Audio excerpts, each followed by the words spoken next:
WVUA-FM, Tuscaloosa.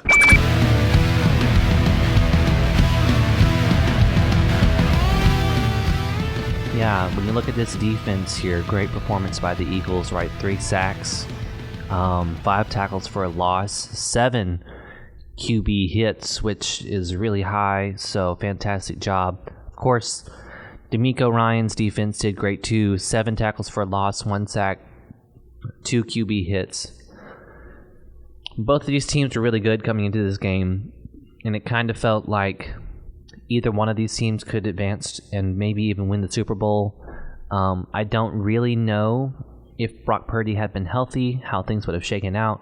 He didn't look fantastic to begin with pre-injury. It kind of looked like maybe he was finally getting caught up with, the rookie shakes and things like that. But Philadelphia Eagles walking away with the victory here, 31-7. They have won their last 2 games. There are only 2 playoff games that they had to play as the number 1 seed, obviously getting the first round bye. They've won them in dominant fashion, so I really like the Eagles moving forward into the Super Bowl. I think their offensive line is fantastic. Now, it does appear like their right tackle, Lane Johnson, retore his groin muscle in the Giants game and has been playing on a torn groin muscle, and I'm sure he'll continue to do the same in the Super Bowl. So we'll see how he fares in the Super Bowl. But this is a fantastic offensive line with 3 really solid running backs, like you mentioned. A quarterback who's incredibly mobile, who can run the ball himself, who's developed greatly as a passer.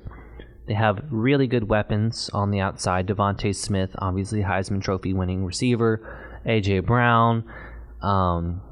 Dallas Goedert, their tight end, had a really good game. Guys like Quez Watkins, who's really fast. This is a great Eagles team. From top to bottom, there's really not a spot where you look at and say, I don't love what they have there. Maybe inside linebacker is a place that you look at and say there's room for a superstar inside linebacker, but the guys they have are doing a plenty good enough job.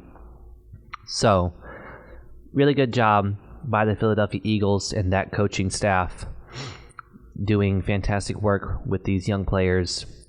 And when you kind of look at this, they have a lot of younger guys on this team, right? Dallas Goedert's not that old. Jalen Hurts is on his rookie contract. Devontae Smith is on his rookie contract. Landon Dickerson's a younger guy. They drafted a center who will, I'm sure, soon replace Jason Kelce at the center position, maybe even as early as next season. So this Philadelphia Eagles team, they're going to be good for a while. And in terms of San Francisco, I mean, they've made it to the NFC Championship game 3 of the past 4 years under Kyle Shanahan. They'll be fine. Shanahan is a genius when it comes to offense, and they have one of the most talented and deep defensive rosters in the NFL. So, if you are a fan of either one of these teams, you must feel good about your franchise moving forward.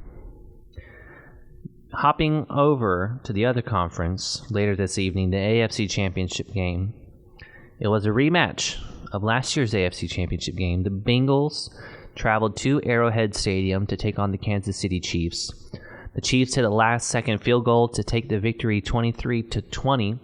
I gotta say, this game ended weird, right? The Joseph Osai gets penalized on a late hit on Patrick Mahomes that moved the ball 15 yards forward, and it set up a 45-yard game-winning field goal by Butker, their kicker. The Chiefs looked pretty good in this game. I wouldn't say fantastic, right? Obviously, a myriad of injuries. Patrick Mahomes not playing very well, not playing very healthy. Almost every receiver they had on their roster got hurt, right? Kadarius Toney got hurt. Travis Kelce had been hurt. Cole Hardman got hurt. Juju Smith-Schuster was hurt. A lot of injuries at the receiver position for the Kansas City Chiefs, but they come back and take their team to the Super Bowl anyways, and it's kind of Patrick Mahomes' fault, right? That run on a high ankle sprain, pick up picks up the first down and an additional 15 yards off of that penalty. And the Chiefs are headed back to the Super Bowl. So, way to go, Chiefs. This will be an interesting matchup. I want to get your opinion here. How do you think the Chiefs played in this game, especially on defense? Talk about their defense a little bit, because I personally was impressed by their defense. So tell me what you saw from the Chiefs, especially on defense, Nick. I mean, what really was they lost one of their best corners in L'Jarius Sneed. I mean, they had to step up. I mean, how many rookies was on that? I mean, there were a lot of rookies were playing in the Chiefs, and that just shows the development that front office continues to have with the good drafting and development with the coaching staff. I just think what they were able to do, I mean, Chris Jones recorded his first playoff sack, had 2 of those, and that's what was big right there. They were able to get pressure, especially on that injury-ridden O-line that Cincinnati had. They were able to get pressure, speed up Joe Burrow. He was able to throw 2 interceptions, so they were able to force mistakes that Joe Burrow has not usually made all season. And they were just able to make plays when it mattered. Especially, I bet Kansas City fans were really getting nervous once Joe Burrow had the ball with under 2 minutes. Especially NFL fans around the world knew that Joe Burrow was going to go down the field and kick a game-winning field goal. But that did not happen. They made the plays. They took Jamar Chase and T. Higgins out the game late. Especially that the injury to Tyler Boyd was big because they didn't really have a third option really to look to. So that made it a little easier on the Chiefs' defense. But I just thought they made the stops when it mattered the most. Yeah. I think this is where you talk about the Buffalo Bills and the Kansas City Chiefs and some of these other teams. The Bills haven't been able to make it to the Super Bowl here in a while. And when they played the Bengals, this is the same O-line, right? The Bills were not able to get any kind of pressure on Joe Burrow, right? He was able to stand in the pocket relatively comfortably and throw the ball around. Well, the Chiefs, they sacked him 5 times in this game. They had 12 QB hits, right? 6 tackles for a loss. So the Chiefs' defensive line, they were in the backfield a lot in this game.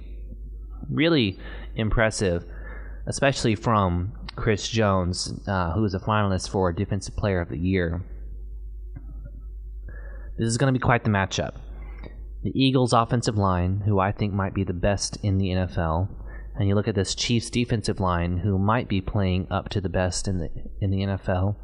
I don't know, it kind of maybe them and San Francisco sort of teeter-totter back and forth between those two, but this is going to be a great matchup. I'm really interested to see what Jalen Hurts can do when he's faced with this kind of pressure. These are really good teams, and quite the storyline, you know?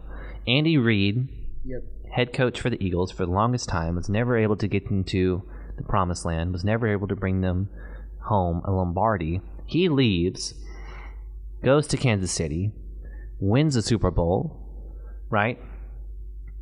Doug Peterson takes over, wins the Super Bowl for the Eagles, who was a former disciple of Andy Reid's, right? And now Andy Reid is going to face off against the team he used to be the head coach of in the Super Bowl again.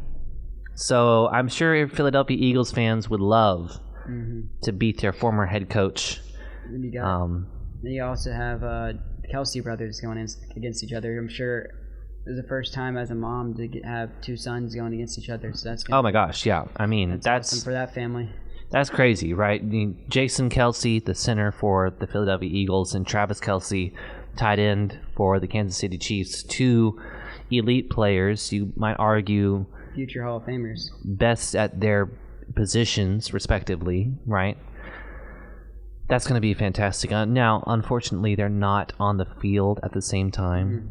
Like, it would be really cool to watch a Cowboys-Bills game because, Trayvon Diggs would be lined up against Stephon Diggs. But I think this is going to be a really cool matchup anyways. I'm sure their parents are going to cut an Eagles and Chiefs shirts in half and stitch them together, and they're going to be cheering every time the Eagles score a touchdown and cheering every time the Chiefs score a touchdown. So this will be really cool. I root for Jason Kelsey. Well, I guess he does have a Super Bowl ring, doesn't he, with that 27? So they both have 1. Super Bowl ring. Battle for who gets two. Who gets two, right? And I'm going to root for Jason because I think this might be his final year as a center. Honestly, and I'm kind of throwing this out there without a great lead into it, but if the Philadelphia Eagles win the Super Bowl, I would expect Jason Kelce to retire. That's just my inkling. That's my opinion. That's kind of the vibe I'm getting from the whole situation. But keeping things back with the AFC Championship game, the Bengals are going to be here for a long time, right? Especially when they finally get in a healthy offensive line. Their defensive coordinator is really good, Lou Amarillo, and I saw that he was getting an interview to be potentially the head coach of, I believe, the Arizona Cardinals, maybe, or the Colts. I'm not entirely sure which one. But he has done a really good job every time they faced Kansas City of attacking the Kansas City Chiefs, right? And I think most people would agree, Andy Reid, Eric Bieniemy, they're some of the best offensive minds out there, and this guy has done a fantastic job. I mean, 23 points. That's not a ton in today's modern offenses, especially when you have Patrick Mahomes as your quarterback. Especially one of the big plays that really, in my opinion, changed that game was 2 minutes when they lined up the punt, and the punter punted it straight, no air time, at 3.6 seconds in the air, and it went straight to Sky Moore, leaving him with so much space to move. I thought that was probably one of the biggest plays that gets overlooked in the game, because that's a 15-20 yard return, gets them down to where they only need 15 yards in field goal range. I mean that's probably a big play that gets overshadowed that not many people would mention. Yeah, Sky Moore had a 29-yard punt return here. He had 2 punt returns with an average of 14.5 yards. He had some fumble issues during the season, so I mean, when it comes down to crunch time, big time players make big time plays, and that's Andy Reid, another great to trust his players in those situations. Oh yeah, he put them back out there, and he was able to make something out of that punt and really help set up the Chiefs with great field position to move forward. I saw Devontae Smith was back to return a punt for the Philadelphia Eagles, which I thought was interesting, right? He did that a little bit for Alabama once Jalen Waddle was hurt in their final season here in that undefeated national championship year with Mac Jones and Najee Harris and all those other great players. So that was kind of cool to see. Great games. These were fantastic games. And now you look towards the Super Bowl. 2 fantastic teams, great rosters. Yep. Really cool storylines. 2 of the best teams. I mean, it's not often. You'd think it's very often that you get 2 number 1 seeds, but it hasn't happened since, I believe it was since the Eagles last played in the Super Bowl against the Patriots. So it's the last time that 2 number 1 seeds were in the Super Bowl. Yeah, it's been a while. It's crazy to have 2 best teams that everybody wanted. I mean, they each handled their own business. I mean, Philadelphia dominated. Kansas City played very good. And it's going to be interesting to see who wins. I mean, I'm hoping. I think it's going to be a high-scoring game, though. A lot of offense. Oh, yeah. Well, we're about to get to our Super Bowl predictions, so stick around for the student section.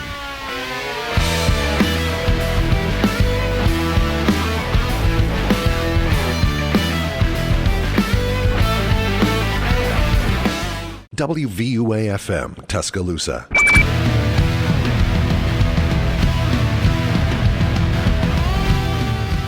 All right, welcome back to the student section.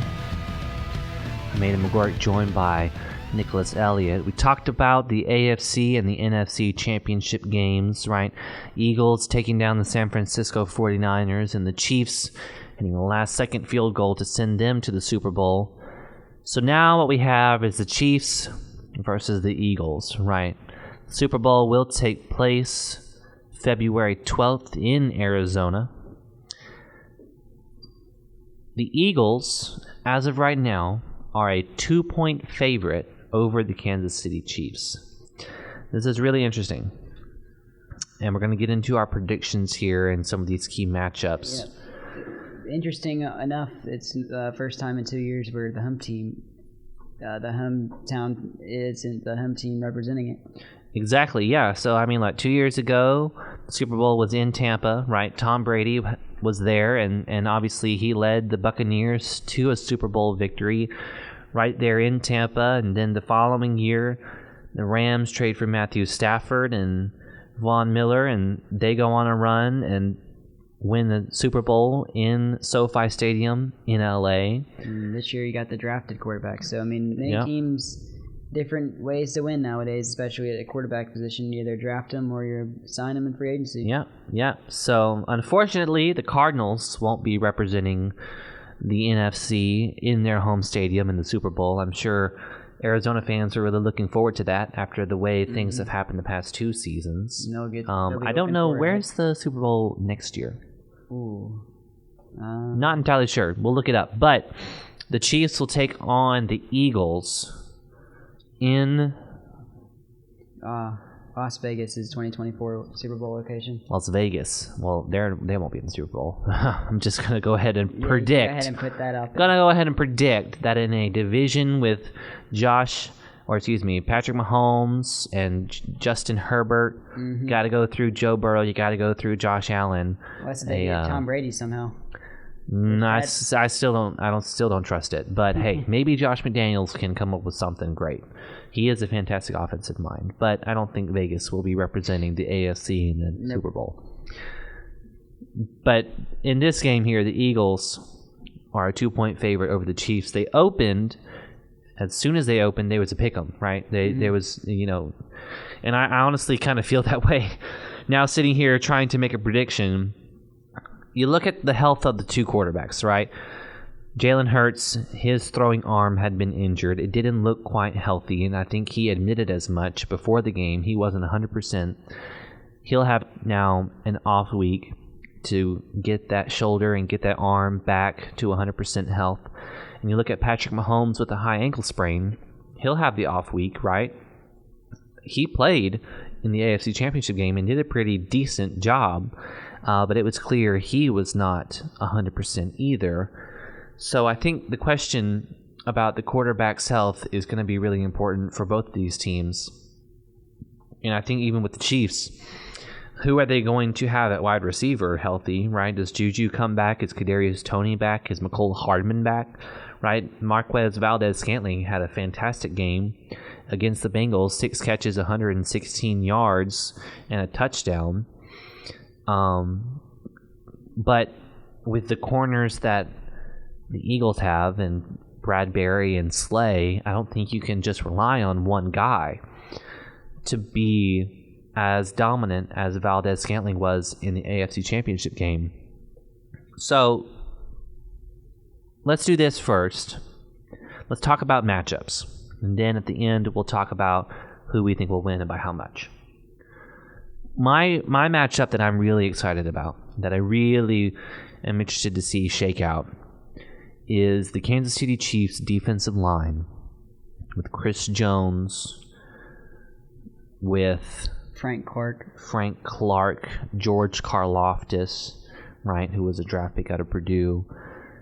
I'm really interested to see what they can do against the Philadelphia Eagles offensive line, who has 3 Pro Bowlers on it. Landon Dickerson, Jason Kelsey, Lane Johnson, right? Fantastic offensive line. That is that's going to be one of those key matchups, I think. If you see the Chiefs have the kind of success at, dominating the O-line that they did against the Bengals, right? If you see 5 sacks and you see 12 QB hits, I think you might say, all right, the Chiefs are going to win this game, right? Because so much of what the Eagles do is based off of the run, right? And they run up the middle quite a bit, and Jalen Hurts kind of pulls. They do read option run game patterns. And if you have fantastic defensive linemen who can blow up those plays from the inside, like a Chris Jones and Frank Clark, right? It's really hard to run the ball. I'll be watching for that matchup. So Nick, give me your top matchup here. What's the area that you're really kind of interested to see shake out between these two teams in the Super Bowl on February 12th? I think it's how the receivers on the Chiefs attack the secondary on the Eagles. I mean, especially the question marks around with Mecole Hardman still facing injuries, Kadarius Toney going down with an ankle injury, which did not look good at all. Juju Smith-Schuster going down with injury. It's going to be big for them. I think Travis Kelce is going to have a big game per usual, as he does, especially with the Eagles' linebacking corps. I'd say that's probably the weakest part of their defense by far, in my opinion. I think it's going to be Marquez Valdez-Scantling type of game. I think if he can have another big game like he had, it's going to be huge for the Chiefs moving forward. I think it all just depends the health of the receivers. It's going to be big going into next week, for sure. Yeah, I mean, great points there. You know, the Chiefs lose so many of their targets, and of course, Travis Kelce wasn't 100% healthy either. So now this off week will give him an opportunity to get healthy. But the good thing is, you never look at the Chiefs and say they don't have plenty of weapons, right? They have tons of guys who can make things happen in the passing game. Andy Reid schemes very well for getting them open. Exactly. One of the best in the business. Yeah, he's a fantastic offensive mind and is really good at scheming his guys open. So there's a lot of great matchups to watch in this game. Now, we haven't talked about, Jalen Hurts. This will be his first Super Bowl ever, right? He's in his third year. But he is no stranger to playing on the biggest stages, right? Obviously, former Alabama quarterback, played in national championship games, SEC championship games. He has plenty of experience playing on the biggest stages and in the biggest championship games in the sport. And outside of Bryce Young, he seems to be the coolest, most level-headed quarterback I think Alabama's had in the Saban era. So I think it's going to be a fantastic game. I'm really looking forward to it. You know, how do these rookie corners for the Kansas City Chiefs handle A.J. Brown? How do they handle Devontae Smith? You know, that's going to be another really cool and interesting point to watch. Those matchups, guys like Trent McDuffie, and I believe it's Ward, right? Who is Travarius Ward, who is their other corner for the Chiefs. I thought wasn't he on the Niners?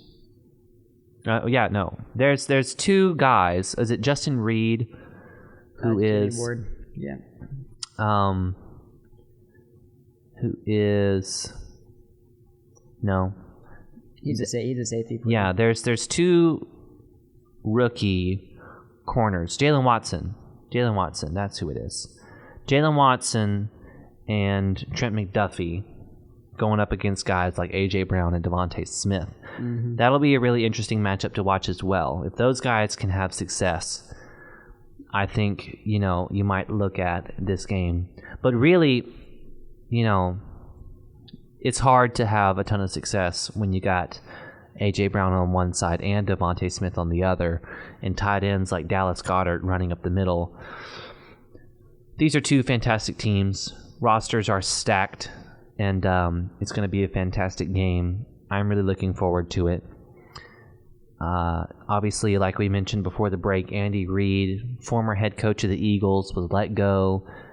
Was never quite able to get them to a Super Bowl, but always had them kind of in contention. Goes to the Chiefs and wins the Super Bowl, right? Doug Peterson, who was a disciple of Andy Reid, a guy who worked under Andy Reid, was hired by the Eagles after Doug Peterson left. Andy Reid left. And Doug Peterson takes them to the Super Bowl. They beat the Patriots with their backup quarterback, Nick Foles, right? The Phillies special play. Well, Doug Peterson's out now, and they bring in Nick Foles. not Nick Foles, Nick Sirianni. There's a lot of Nicks going on in Philadelphia. Nick Sirianni, who is a first-time head coach, who had been tutored by Frank Reich. Obviously, Frank Reich worked under Doug Peterson and worked under Andy Reid, so all of this stuff kind of trickles back to Andy Reid, right? And they'll face off against each other in the Super Bowl, so we'll see. Does Andy Reid kind of get revenge against the team that let him go, or does Philadelphia win their second Super Bowl in this century? It'll be really cool to see. I'm excited for it. Lots of great matchups, lots of great players. Two really, really passionate fan bases. Probably two of the most passionate fan bases in the sport playing against each other. So I'm sure the Arizona Cardinals Stadium will be packed out to capacity with Chiefs and Eagles. Won't be easy to scalp the money to purchase a ticket. Oh God, no. These tickets will be flying. I'm sure they already are. Last time I checked, it was $5,000 cheapest. No thanks. Yep. Yeah, that's how much my car cost. It's like a dinner party in Hollywood.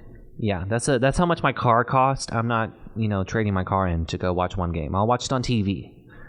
I don't think I've told many people the story, but 2 years ago, the Bucks took on the Chiefs in the Super Bowl. We don't have cable TV. We use like Hulu Live, but we didn't have it then. So we tried to find a way to watch the Super Bowl, and we found a broadcast on ESPN that we could watch. The only thing was, it was all in Spanish. So my dad and I watched the Spanish broadcast of the Super Bowl 2 years ago. And ever since then, we've made sure that, we pay for the Hulu Live and we can watch the Super Bowl with the regular broadcast. But, yeah, no. I would rather watch the Super Bowl in Spanish and not have any idea what's being said versus paying $5,000 to go watch the game. Yeah. So let's get to predictions here before we cut to break. And Nick, I'll start with you. Who do you think is going to win and by how much? Right now, at this very moment, I'm going to have to lean towards the Eagles right now, just with the question marks around the injuries with the Kansas City Chiefs, especially around the receiving core. Maybe by next week, once we know more about the health of Kadarius Toney and Juju Smith-Schuster and company, I might change. Guess we'll see. I'm going to take the Eagles. I'm going to say 31-24. All right. I'm going to lean Eagles as well. I don't think it quite gets to 34. Could, though. I am going to take the Eagles to win. And I'm going to take them to win 27 to 20. Yep, I'm going to take them 27 to 20. So I'm going to go a touchdown. I think it'll be a touchdown game, actually. I don't think it'll be very high scoring. These defenses are really good, and both quarterbacks are banged up for these teams. So I'll take the Eagles 27 to 20. It could just as easily be the flip-flop of that. Chiefs win 27 to 20. Who knows? Right? And of course, one injury, Patrick Mahomes heals up, but then he damages that sprain again in the middle of the game. Or a guy like Travis Kelce gets hurt, the kind of dynamic player, game-changer player that he is. You just never know.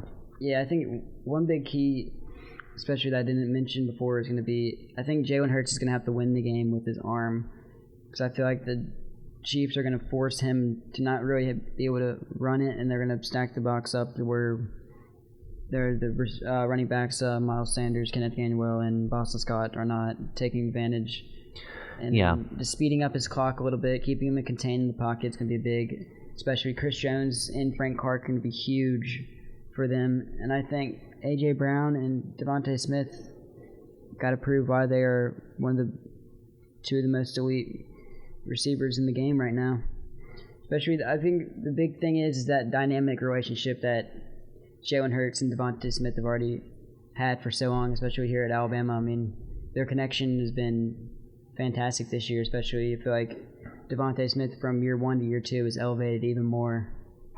I mean, he had a good year last year, but this year he's been really, really fantastic for them. Yeah. 2 great receivers there for the Eagles. And I guess if you're Steve Spagnuolo, the defensive coordinator for the Chiefs, who do you trust more, right? Do you trust your defensive line and your linebackers to take care of the run game, and you allow your safeties to assist those rookie corners against Devontae Smith and A.J. Brown? Or do you feel like you kind of need to commit some additional help in the box to stop the run? And then, of course, Jalen Hurts can stand there and pick the defense apart with the receivers and the weapons that they have in the pass game. Do you try and contain the quarterback and just, keep him in the pocket, make Hurts throw the ball, but don't let him run? Or do you pressure Hurts with the chance that maybe he breaks off a really solid run and picks up critical first downs because your guy missed a tackle? I don't know. Great discussions to have. I'm sure Steve Spagnuolo and all the defensive coaches in the Chiefs room, every coach, all the coaches that are coaching in this game are already game planning and have been today, I'm sure, for what they can expect from the other team. But stick around after the break. We're hitting the Pro Bowl, which is coming up this Sunday. It's going to be really exciting. So, kind of give you what we're looking to see of this revamped Pro Bowl format when we come back.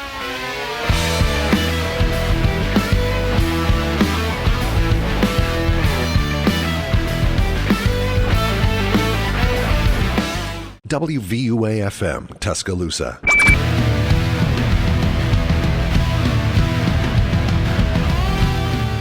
All right, welcome back to the student section. Aidan Magouyrk, joined by Nicholas Elliott, just broke down our predictions, are probably way too early predictions for the Super Bowl. Have no idea who's going to be healthy, have no idea who's going to be ready to play. But as it stands right now, I've got the Eagles winning 27-20, and Nick has got the Eagles winning 31-24. 31-24. So, could all change the next couple weeks. Obviously have to make sure that we keep up with the health of Patrick Mahomes, the health of Jalen Hurts, probably the 2 most important players in this game. But it's going to be a great game regardless. Now, do not worry. There is still plenty of great football action happening this week in the meantime for us waiting to watch the Super Bowl.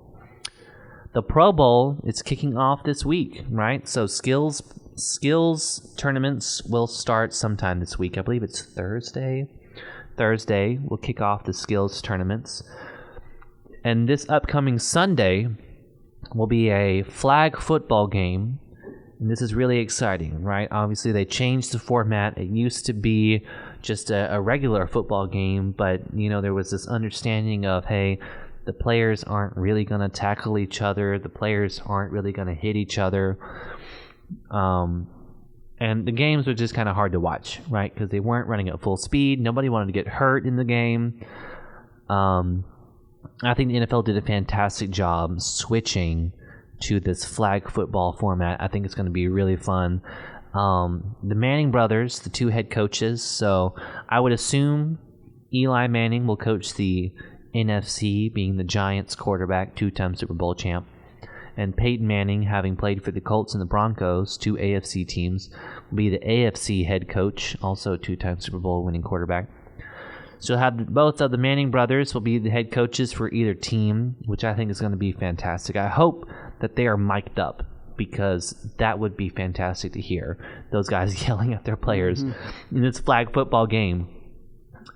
There's plenty of representation for the Crimson Tide, right? 10 players, 10 former Alabama players have been selected to participate in the Pro Bowl. Now, obviously, Jalen Hurts and Landon Dickerson are on the Eagles, and they have been selected to a Pro Bowl. I doubt either of them will play. But the rest of the Alabama guys probably should, right? You got people like Trayvon Diggs, Patrick Surtain, Mika Fitzpatrick, Derrick Henry, Josh Jacobs, and several others. C.J. Mosley, Quinnen Williams, Jonathan Allen. Who am I missing? Marlon Humphrey. Mm-hmm. I mean, the amount of elite defensive backs that Nick Saban has put into the NFL over the years is just astonishing. So that's really exciting, right? I always love to watch the skills tournaments. Those are my favorite, especially the quarterback skills tournaments. Those are really cool to watch. So we'll see those in action. And the flag football game, I'm sure it's going to be really, really fun. So can't wait for the Pro Bowl to kick off this week. And that'll be happening. The Pro Bowl game, the flag football game, will be happening Sunday. So be sure to tune in. I think it's on ESPN, where you can find that flag football Pro Bowl game. All right. Alabama football fans finally have heard something about our coordinator search. It was reported today that Nick Saban has been in contact with the Washington Huskies offensive coordinator Ryan Grubb to potentially come to Alabama. Now, we don't know if this is an official job interview or if this is just an information gathering type visit where Saban will go and meet with Grubb and kind of talk with him and maybe get a better idea of who he is as a coach. And then he may decide from there, yeah, we should probably interview this guy, or no, maybe not. But Ryan Grubb, offensive coordinator for the Washington Huskies, what was your reaction, Nick? Because before I read all these stats, I just kind of want to get your reaction. When you heard the news, hey, we may be looking at the offensive coordinator for the Washington Huskies, what were your thoughts? Opening thoughts on when I saw. I had to go in the digging, didn't recognize the name at first, but after I saw he was offensive coordinator at Washington, I thought that was huge. I mean, statistically, top 5 offense this year. I mean, Michael Penix Jr., he did not look good last year at Indiana, but this year he put up insane numbers, had one of his, probably better than in his 2020 season, in my opinion, and he made him look like an elite quarterback. So and then they were putting up 40 points a game. I mean, that's not really like a Washington-style team. Usually that's a frisky 20 points. They'll like to win in the trenches, but 40 points a game, I mean, that's incredible. I mean, that's a surprise. I wasn't expecting that, but if we can hire him, that'd be huge for the program. Yeah, so this was definitely kind of out of left field, right? Obviously, you hear the names, the most common guys like, hey, Jeff Lebby may be on the table for Alabama, right? Maybe some of these NFL guys that have been let go might also be on the table. I think Nathaniel Hackett's name was thrown around a little bit. Mm-hmm. Adam Gase had kind of been mentioned by some. Greg Roman. Basically a lot of past NFL offensive. Yeah, a lot of these guys who have been in the NFL, right? Greg Roman is still on the table. Adam Gase, I would not like to come to Alabama. Nathaniel Hackett has found a new home. And we'll break down all of the sort of staff changes that have happened across the NFL next week. So be sure to tune in next week, because we're going to give you a full rundown of every general manager change that's happened, every offensive coordinator, defensive coordinator change that's happened. Head coaching changes are happening almost, it seems like every hour you might get a new update about who might be in the lead for which head coaching position. So we'll break all of that down next week when Nathaniel Hackett has found a new home as an offensive coordinator in the NFL.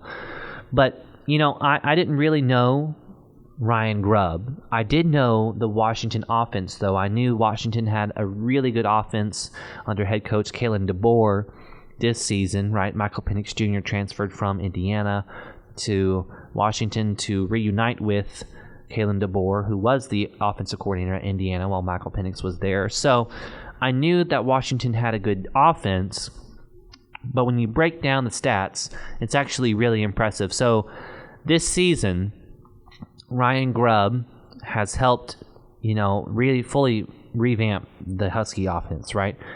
They are first in passing yards in the country. They are first in first downs in the country. They're first in third down conversions in the country. First in completions of 10-plus yards. First in tackles for a loss allowed, which is a good stat, right? So if you're first in tackles for a loss allowed, that doesn't mean that you allow the most tackles for a loss. That means you allowed the least. They're second in total offense in the country, right behind Tennessee. So if you type in Google, who's the best college offense in the country in 2022, number one was Tennessee. We all got to see that firsthand as Alabama fans, unfortunately. And number two was Washington. Right, so they were second in the country in total offense. They were second in the country in sacks allowed, which again is just like third down conversions, tackles for a loss. If you're first, the higher up in terms of sacks allowed, the better. So they only allowed 7 sacks this entire season. 7th in the country in scoring, and 10th in the country in yards per play. Right? So, Ryan Grubb used to coach offensive line, so when you talk about you're only allowed 7 sacks this offseason, right, and they played like Dan Lanning's Oregon, who's a really good defensive mind, good defensive players, right? They were first in terms of tackles for a loss allowed. Ryan Grubb's experience coaching offensive line, I think, has really helped him protect the quarterback and make sure that all of his offensive plays go for positive yards, not negative yards.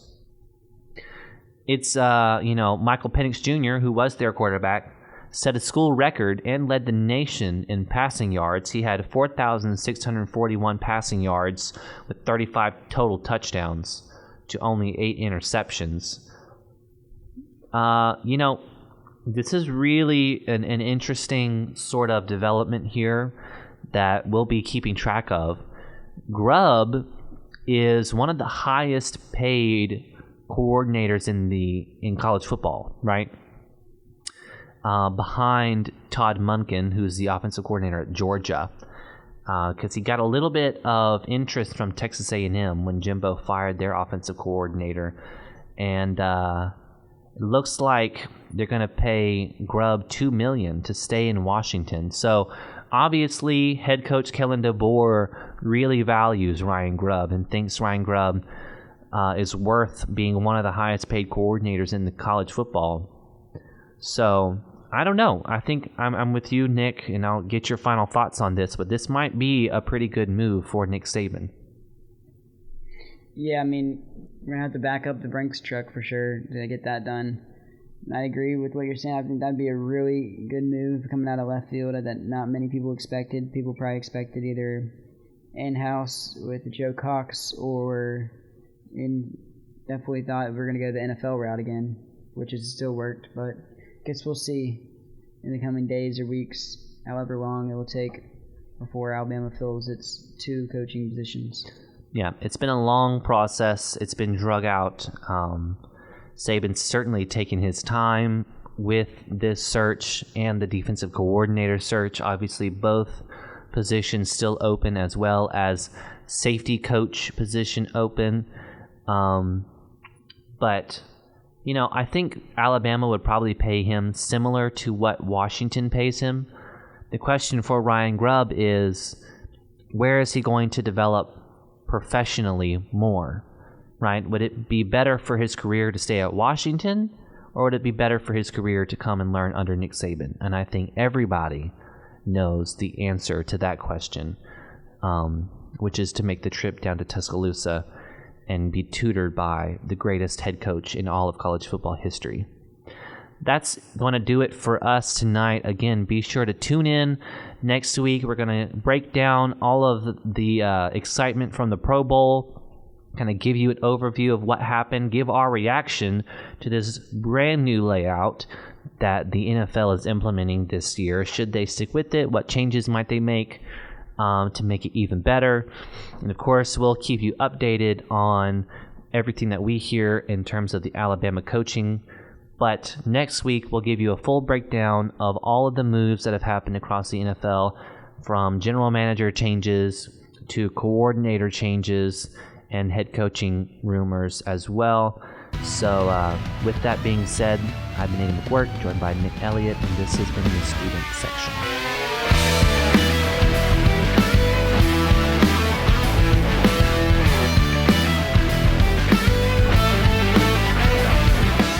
WVUA-FM, Tuscaloosa.